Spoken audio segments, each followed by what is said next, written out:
Welcome back to From the Shed End with myself, T.Dot. As always, thank you very much for joining me. Now, of course, I did give you guys a video yesterday. You must have thought that was it for the week, but no, you're wrong. I am back with another video. As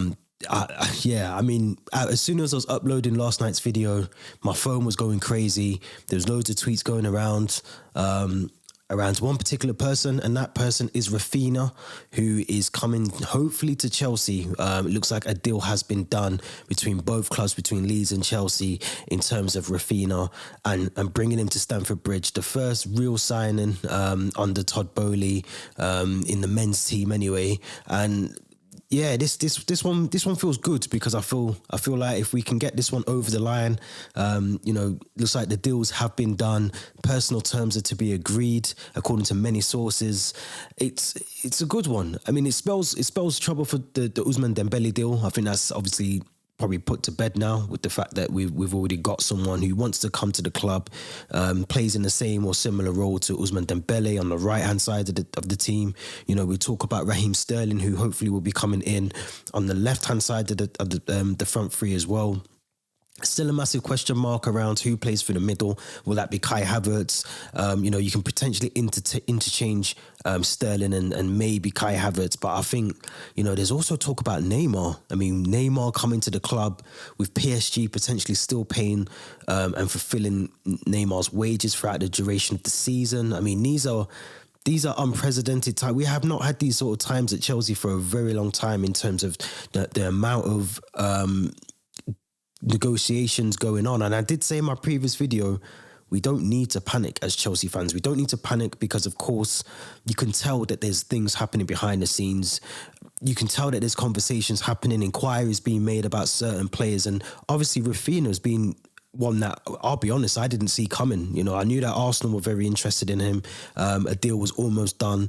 Barcelona has been heavily linked with him, but we already know about their financial constraints and how they might not be able to register certain players that they've already got on the books already. So that one kind of looked like it was going to be a grey area for Barcelona. But for Arsenal, I mean, look, if someone says to you, you can go and play Europa League football or you can come and play Champions League football ahead of a big World Cup as well, that's happening in Qatar in a couple of months' time, of course you're going to choose the Champions League football because you want to impress on the big stages, you want to play for the big games, and you want to be in that World Cup squad come November, December. So of course, it makes more sense for me personally to see him come to Chelsea as opposed to Arsenal or even Barcelona. Like I said, the mess that they're in over there. But let's just talk about the deal itself, because I think there were loads of sources, and I do have to say sources with the S on the end multiple times. Obviously, the big man Fabrizio Romano was the key one for me. You can almost sense the here we go, he's coming.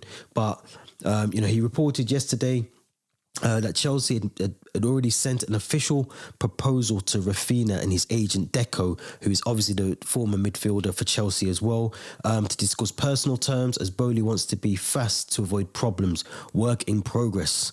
And obviously, we'll also send a second bid, which I touched on in yesterday's video, around Man City's Raheem Sterling as well. Today, Fabrizio Romano has said today as well that Chelsea's proposal that's on the table, it's been on there since yesterday. BOEHLY wanted contract bid to be sent right after 60 million agreement with Leeds, which is what's happened. Contract offered until June 2027. Now, I did read in another reliable source that there is an extension to the deal that's been offered to Raphinha as well. So there's a 1 year clause in there to extend the contract if both club and player agree to do that as well. So if I'm going to be honest, I mean, it wasn't someone that was on my radar. I'm going to be completely honest and say that. But I do look at this deal and I think if we get this in, I mean, Raphinha, I've watched him for many matches for Leeds, and he is a very good player going forward, taking players on, getting the ball into the box. Exactly what we missed when I spoke so many times on some of our podcast episodes and during some of the YouTube videos. We're missing that person that can just unlock a defence and make something happen. The problem is we've lost a crucial player in Lukaku who could be the missing link again to the puzzle. But let's not talk about the snake on this podcast ever again. in my opinion, you know, even playing Kai Havertz in that role, we saw him do it many times, especially last season as well. We'd had him before we made the big signing, the start of last season as well. So we know Kai Havertz can play there. We know that he's capable of doing that. We know that whoever we might bring in, like I said, we've been, you know, Thiago Silva's kind of come out and said, you know, he's currently on holiday with Neymar at the moment, and he's kind of come out and said that, you know, there are talks between what happens with Neymar and whichever club he ends up with. And if it is correct that PSG are willing to pay his wages for the remainder of the season, for the whole of, you know, the duration of the season, I mean, come on, can you imagine Raphinha, Neymar, Raheem Sterling up front? I mean, that is a front three that, you know, would frighten many defences, if we're going to be honest. You know, sort of Kai Havertz as well in there. You know, Mason Mount. You do sort of question now. I mean, there's been talks about Hakim Ziyech potentially going to AC Milan as well, and also Timo Werner being part of the delete deal to Juventus. So you would potentially expect both of those players to be offloaded, to bring in the likes of Raphinha, to potentially bring in the likes of Neymar. And I do feel like now we potentially might be waiting for this Raphinha deal to go through to announce both Raheem Sterling and Raphinha at the same time, which I did say to you guys not to panic. It looks like it's happening. We're 90%. We just need that other 10%, and we'll get our here we goes from Fabrizio. I can see it coming. Probably, I think from what I read last night, you know, they want this Raphinha deal wrapped up within the next 48 hours. It sounds like a lot of the attention was definitely on Ousmane Dembele.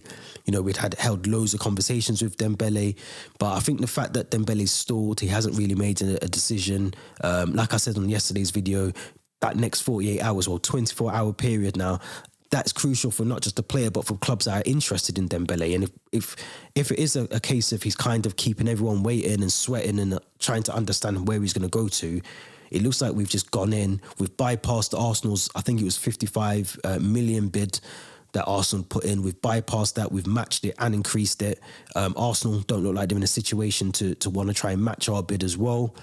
But, I mean, if that's the case, then we're moving swiftly. And I think this is one of the things that has impressed me with Todd Boehly so far, and the fact that he's willing to just go in, get the deal done, not really negotiate.